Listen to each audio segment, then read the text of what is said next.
자, 이번 시간에는 그 바이오 센서 공학 전 시간에 이어서 뇌파 저희가 완 채널 CNL 집중도 분류를 해서 논문을 좀 같이 작성하는 방법에 대해서 같이 공부해 보도록 하겠습니다. 우리가 이 논문을 쓰기 위해서 연구팀을 이제 만들게 되는데요.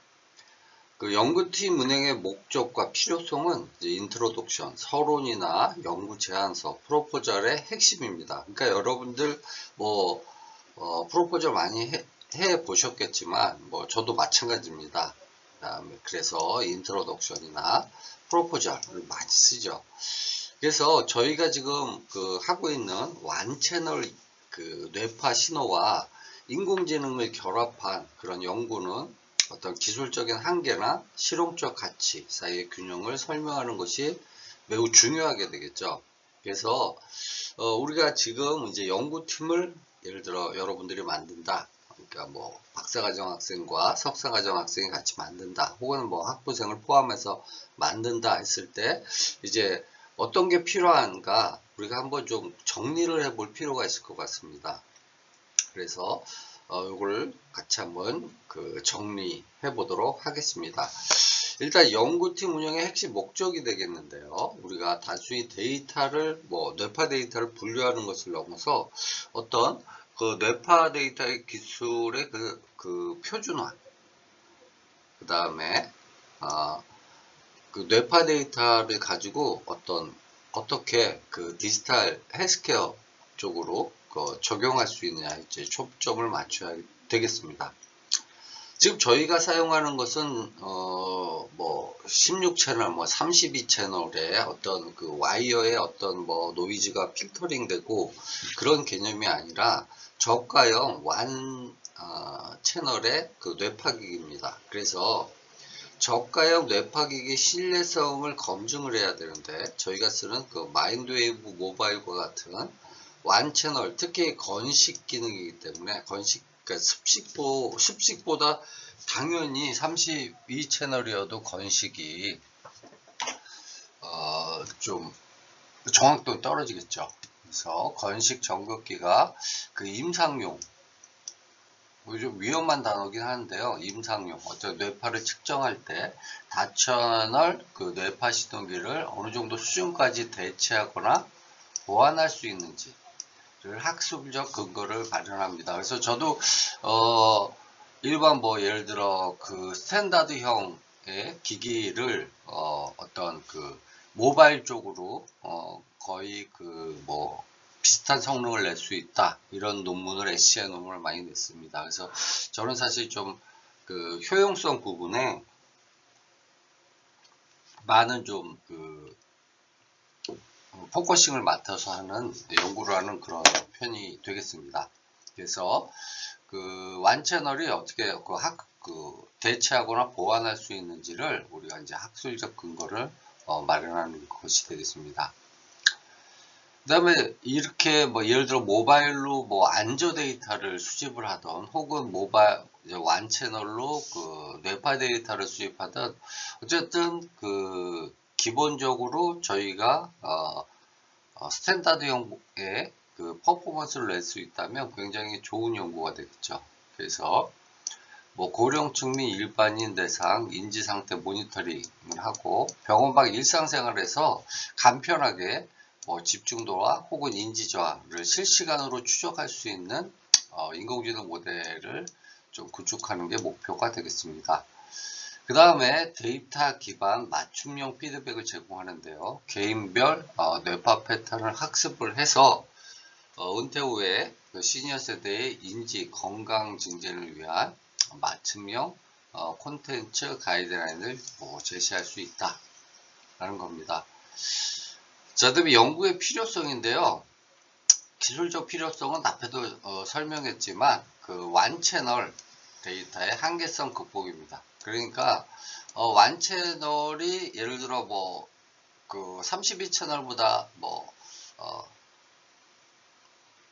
정확도가 떨어진다라고 할 수 있지만 그래도 경제성 혹은 편의성은 굉장히 좋겠죠. 예, 그런 부분이 되겠습니다. 현황은 다채널 이미지는 정확도가 높지만 이라고 했는데 사실 건식 습식으로 따지면 또 그런 부분도 아닙니다. 어떻게 보면. 근데 정확도가 물론 완채널보다 높다고 이제 판단이 되겠죠. 그래서 정확도는 높지만 착용이 불편하고 그때 뭐 아무래도 머리에 써야 되니까 착용이 불편하고 고가가 되겠죠. 그래서 근데 우리가 이제 완채널 같은 경우는 편리하지만 이게 굉장히 문제입니다. 노이즈에 취약한 문제가 있습니다. 해결책을 보면 우리가 완채널 CNN 및 하이브리드 결합 모델과 같은 최신 인공지능 기법을 도입해서 부족한 공간 정보를 정교한 시간, 주파수 특징 추출로 보완하는 연구가 필수적이다. 그 다음에 사회적 경제성 필요성입니다. 그래서 뭐 초고령화 사회가 우리가 도래하고 있죠.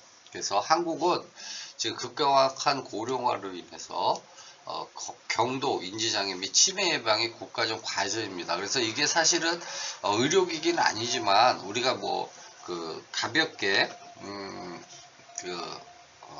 시계 같은데 뭐 만보계 기능도 있듯이 그래서 가볍게 어떤 인지장애 및 그 다음에 치매 예방에 좀 쓸 수 있지 않을까라는 게 저의 연구 목표입니다. 이 가치가 되겠는데요.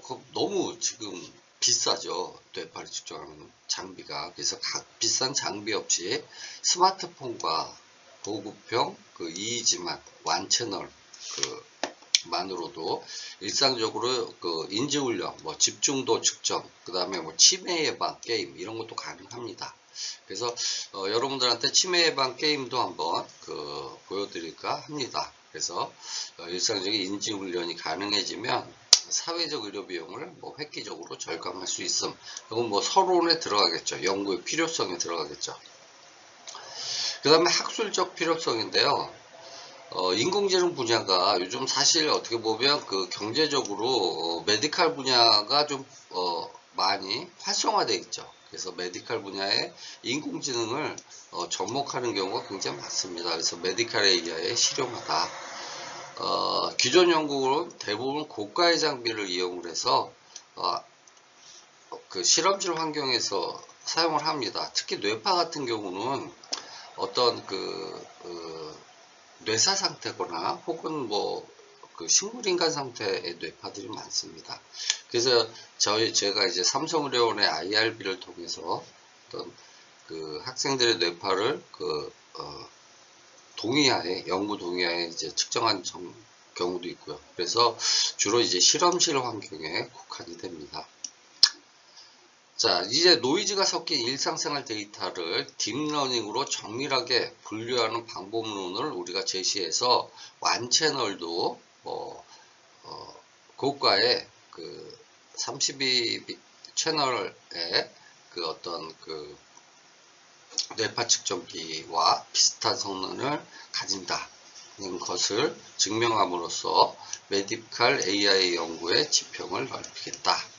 그런 얘기가 되겠습니다. 자, 이제 우리가 이제 뇌파를 어떻게 수집을 하고 할 거냐, 적용할 것이냐입니다. 그래서 그분은 이제 데이터 확보고 피험자별 장기, 시계열 데이터를 이제 수집을 해서 모델의 개인화 및 일반화 성능을 확보를 하는 것입니다. 다음은 이제 인공지능을 사용해서 모델을 고대화하는 거죠. 그래서 1D CNN, LSTM, 뭐 어텐션 혹은 뭐 트랜스포 기법을 융합을 해서 완채널의 한계점을 극복하겠다, 이런 얘기입니다. 또한 단일 채널 환경에서 세계 최고 수준 달성도를 확립하겠다, 이런 겁니다.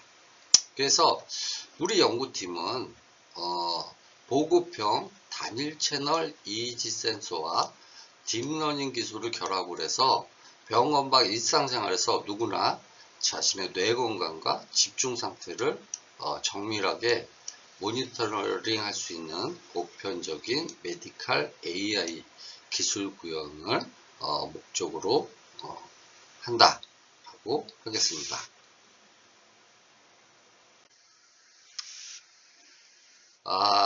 이제 우리가 10명의 데이터, 예를 들어 10명의 데이터로 실험을 한다고 하면 연구의 성격이 개인 최적화, 개인 데이터의 최적화에서 일반화 가능한 모델 개발로 바뀝니다. 이것은 논문의 학술적 가치를 크게 높일 수 있는 기회지만 또한 사람마다 다른 어떤 뇌파 특성의 문제를 해결해야 하는 과제가 생깁니다. 우리가 10명의 데이터를 다룰 때 성능을 극대화하고 논문의 논리를 탄탄하게 만드는 핵심 정보가 4가지를 한번 같이 생각해 보도록 하겠습니다. 자, 데이터는 기본적으로 정교화가 중요합니다. 정교화, 노멀라이제이션이 중요합니다. 그래서 10명의 데이터를 우리가 추출을 할 때 두피 두께, 그 다음에 전극을 어떻게 밀착을 시켰냐, 혹은 지금 상태가 어쩌냐에 따라서 진폭이 모두 다르게 됩니다. 그래서 모든 데이터를 합쳐서 한 번에 정교화하면 어떤 퍼포먼스가 나오지 않습니다. 그래서 방법은 각 피험자의 각 사람이죠. 각 피험자의 데이터를 개별적으로 스탠드 스칼라를 적용한 뒤 머지 합쳐야 됩니다. 그래서 논문의 근거를 우리가 보면 피험자가 신호 강도 편차를 제거하기 위해서 각 피험자별로 제로 스코어 정교화를 독립적으로 수행해서 모델의 진폭의 절대값이 아닌 파형의 상대적 패턴을 학습하도록 해야 합니다. 자, 두 번째 리브온 서브젝트 아웃 교차 검증이 되겠습니다. 10명의 데이터가 있을 때 가장 강력한 검증 방법이고 또한 논문 심사위원들이 반드시 검토하고 요구하는 방식이 됩니다. 방법은 9명의 데이터로 학습하고 나머지 1명의 데이터로 테스트하는 과정을 10번을 반복을 합니다. 이것에 대한 효과는 이 모델이 한 번도 보지 못한 새로운 사람의 뇌파도 맞출 수 있는지를 입증하는 방법이 됩니다. 그래서 논문 작성 팁은 보편적인 집중도 분류 성능을 검증하기 위해 리브온 서브젝트 아웃 크로스 베리데이션을 채택했다. 이게 들어가면 좋습니다. 이것은 제한된 모델의 높은 일반화 성능을 나타내게 됩니다. 다음은 트랜스퍼 러닝 전략입니다. 전이 학습이죠. 그래서 만약에 우리가 10명의 데이터가 있을 때 딥러닝을 하기 위해서 아주 많은 데이터는 아닙니다. 자, 이때 성능을 높이는 고도화된 전략이 되겠습니다. 먼저 프리트레이닝을 합니다. 9명의 데이터를 모두 합쳐서 공통 모델을 만듭니다. 그 다음에 파인 튜닝을 하게 됩니다. 그래서 아까 말씀드렸던 테스트 대상인 1명의 데이터 중 아주 일부, 예를 들어서 실험 시작 전 1분 데이터만 사용해서 공통 모델을 미세 조정하게 됩니다. 왜 이렇게 하냐면 이것은 개인적 특성이 반영돼서 정확도가 10에서 20% 이상 상승을 하게 됩니다. 자, 그 다음에 도메인 적용입니다. 학생 주저자 논문에서 이 기법을 언급하고 적용을 하면 우수한 논문이 된다고 봅니다. 자, 이것은 제가 이제 외국 논문을 검토했을 때 본 내용이 되겠습니다. 자, 이거에서의 개념은 10명의 뇌파 데이터 분포가 서로 다르다는 점을 인정하고, 그다음 모델이 누구의 데이터인지는 무시하고 집중 상태인지 아닌지에만 집중하도록 하는 기법이 도메인 적용 기법이 되겠습니다.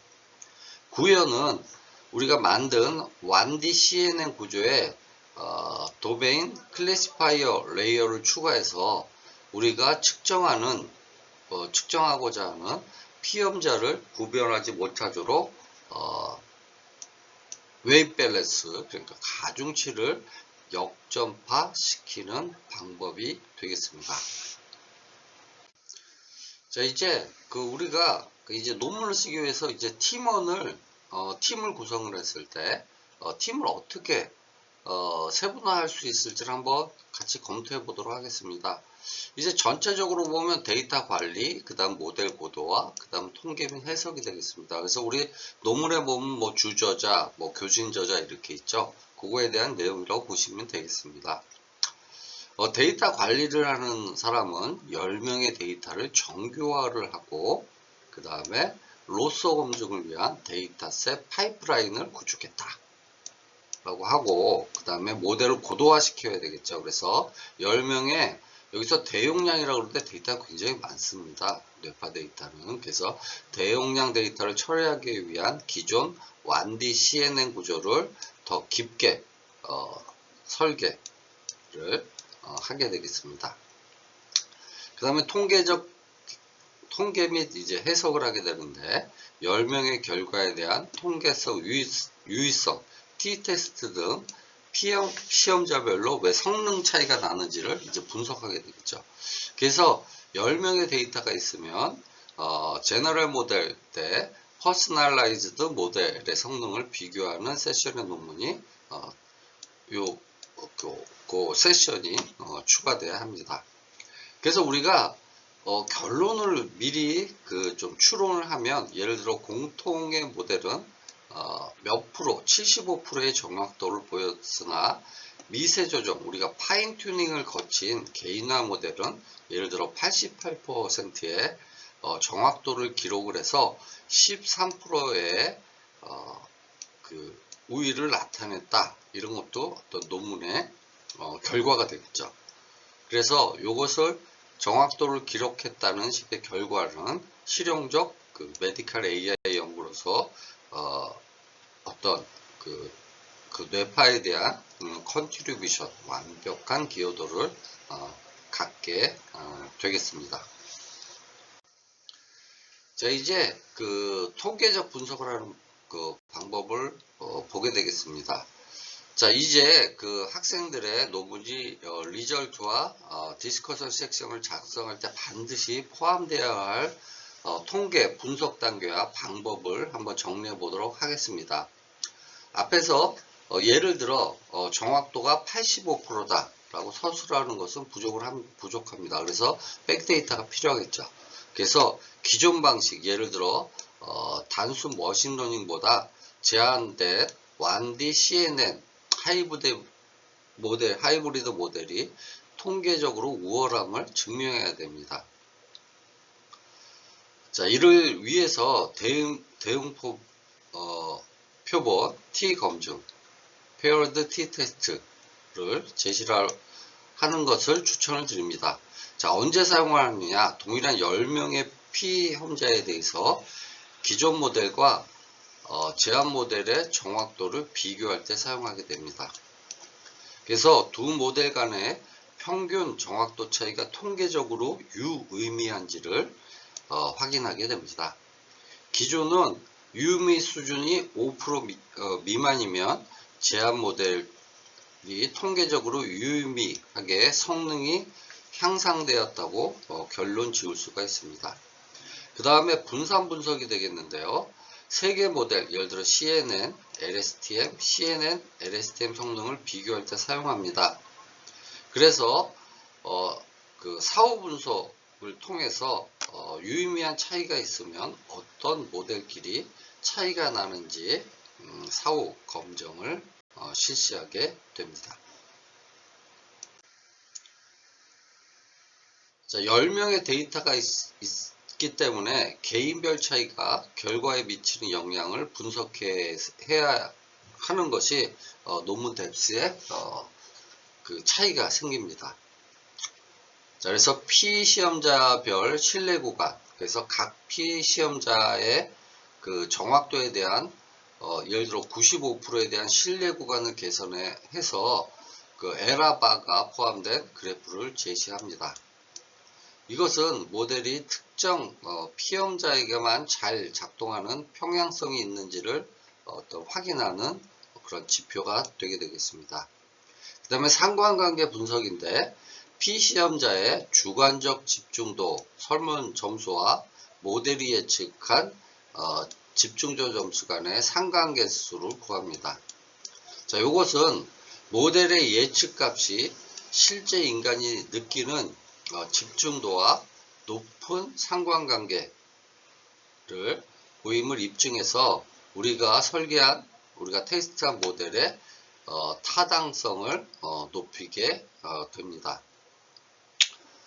학생들이 수집한 10명의 결과 리스트를 넣고 바로 파이썬으로 실행해 볼 수 있는 그런 코드를 파이썬 코드를 같이 한번 보도록 하겠습니다. import numpy as np에서 그 numpy를 import 시켰고요. sci 파일을 import 시켰습니다. 그래서 지금 그 피험자에 대한 10개의 모델을 이렇게 예시를 했고요. 그 다음에 우리가 예측값을 이렇게 예측을 했습니다. 그래서 지금 그 t-테스트, t-검정을 수행을 합니다. 그리고 state, t-테스트, rel은 베이스, 요 위에서 정의한 것이 되겠죠. 그 다음에 우리가 예측한 예측값을 해서 대응표변 t-테스트를 하게 됩니다. 그래서 t-테스트 값을 출력을 하고 그 다음에 p-value 값을 출력하게 됩니다. 그래서 만약에 우리가 아까 얘기했죠. 5% 얘기했죠. 그래서 만약에 5%보다 그 p-테스트 값이 작다면 결과는 두 모델 간의 성능 차이는 총계적으로 유의미합니다. 라고 출력을 하고, 그렇지 않은 경우에 결과가 유의미한 차이가 발견되지 않았습니다. 라고 출력을 하게 됩니다. 그래서 유의미하게 출력이 됐을 때 proposed model mean accuracy 해서 np mean proposed CNN에서 요 값을 출력을 하고 그 다음에 스탠다드 데리베이션 해서 요 값을 출력하는 아주 간단한 예제 프로그램이 되겠습니다. 그래서 여러분들이 테스트한 통계적으로 유의미한지 유의미하지 않은 것을 이렇게 테스트를 했는데 요 부분에 여러분들이 실제 측정한 데이터를 넣어서 테스트를 해보면 될 것 같습니다. 자, 이제 그 통계 수치만큼 중요한 것이 비주얼라이제이션, 그러니까 시각화가 되겠죠. 그래서 다음 두 가지 그래프들을 그리도록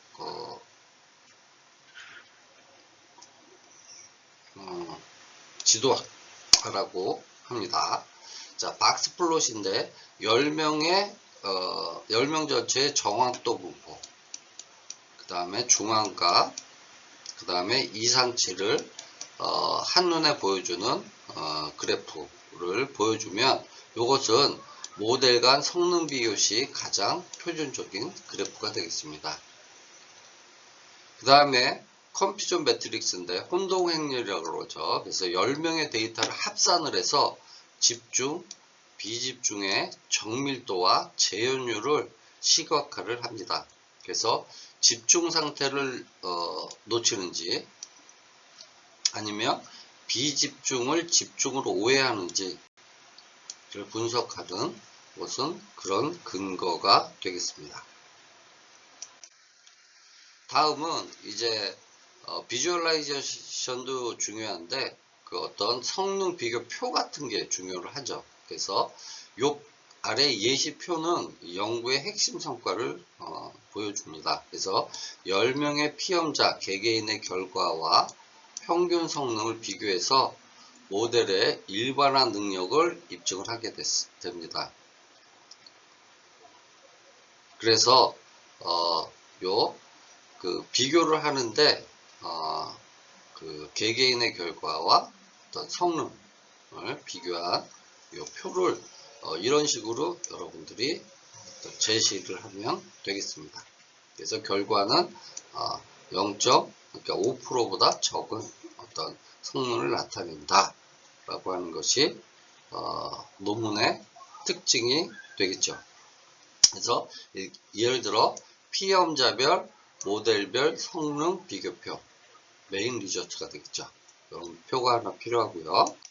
자, 그 다음에 혼동행렬 기반 성능 비교표 디테일드 매트릭스가 필요합니다. 그래서 단순 정확도 외에 정밀도, 그 다음에 재현율 등 다각적인 분석 결과를 보여줘서 모델의 신뢰성을 높입니다. 그래서 논문은 이렇게 신뢰성을 높이는 게 굉장히 중요합니다. 그래서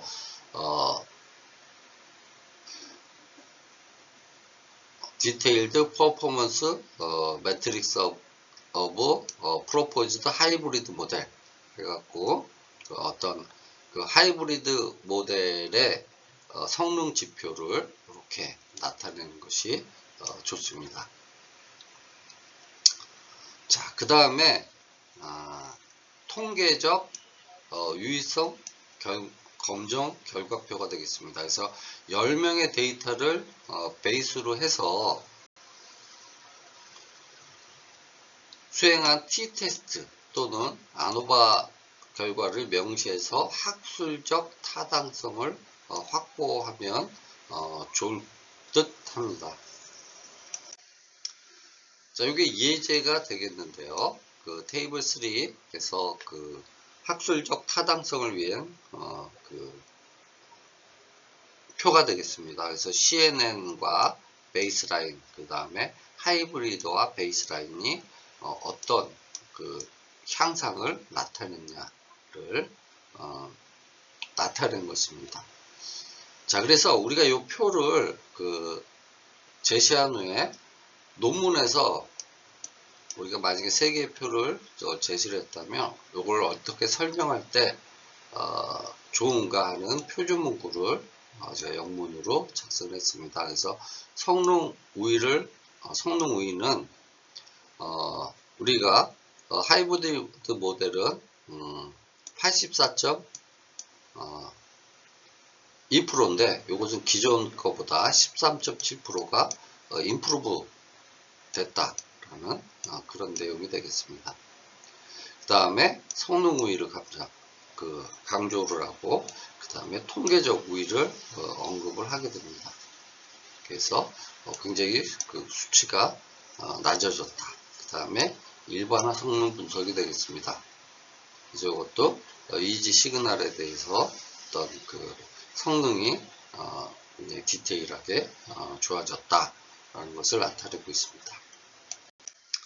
자, 이제 연구의 결과가 되겠습니다. 그래서 연구의 결과를 제가 이제 미리 한번 이런 식으로 작성한다라고 해서 써봤습니다. 그래서 본 연구에서 제안한 1D CNM이 PSD 하이브리드 모델의 성능을 검증하기 위해서 10명의 피험자, 아까 학생이라고 그랬는데 주로 이제 피험자가 되겠죠. 그래서 10명의 피험자를 대상으로 로소 교차 검증을 수행하였다. 분석 결과 제안 모델은 평균 84.2의 분류 정확도를 기록했고, 이는 단순 MLP 기반 70.5% 및 단일 1D CNN 모델 79.8%보다 유의미하게 향상된 수치이다. 그래서 요건 테이블 1이 되겠습니다. 특히 하이브리드 모델은 모든 피험자에서 80% 이상의 안정적 성능을 보였다. 이것은 단순 이지의 시간적 특징과 주파수 특징을 결합한 다중 입력 구조가 피험자 간의 뇌파 변동성을 효과적으로 수용하고 있다.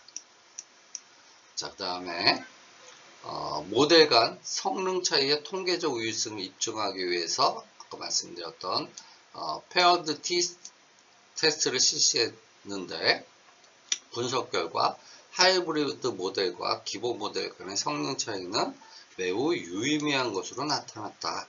그래서 그걸 제시를 했죠. 테이블에서. 또한 에펙트 사이즈를 나타내는 값은 1.24로 계산돼서 제한된 모델이 실질적으로 매우 높은 성능 향상 효과를 가지고 있음이 입증했다. 이런 식이죠.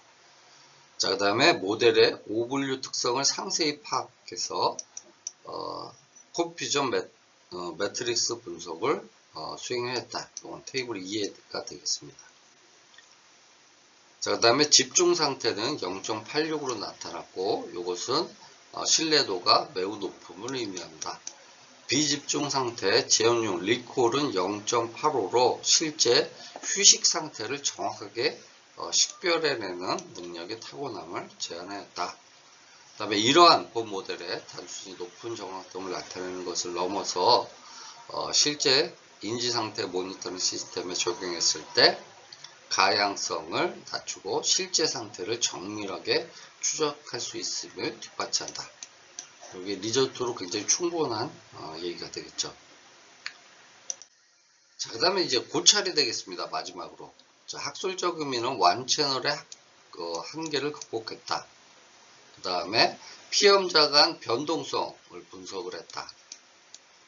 그 다음에 완채널을 하려므로써 사회적 어떤 기여를 했다. 이런 내용을 추가하면 되겠죠. 자, 그래서 아까 결론도 있지만 이것은 제가 이렇게 쭉 읽지 않는 것은 고찰에는 여러분들이 실제 논문을 쓰면서 어떤 부분이 좀 앞으로 연구되어야 하겠다는 것을 자유롭게 여러분들의 주관을 가지고 작성하면 될 것 같습니다. 그래서 이번 시간에는 논문을 쓰는 방법에 대해서 같이 논의를 해봤습니다. 예, 감사합니다.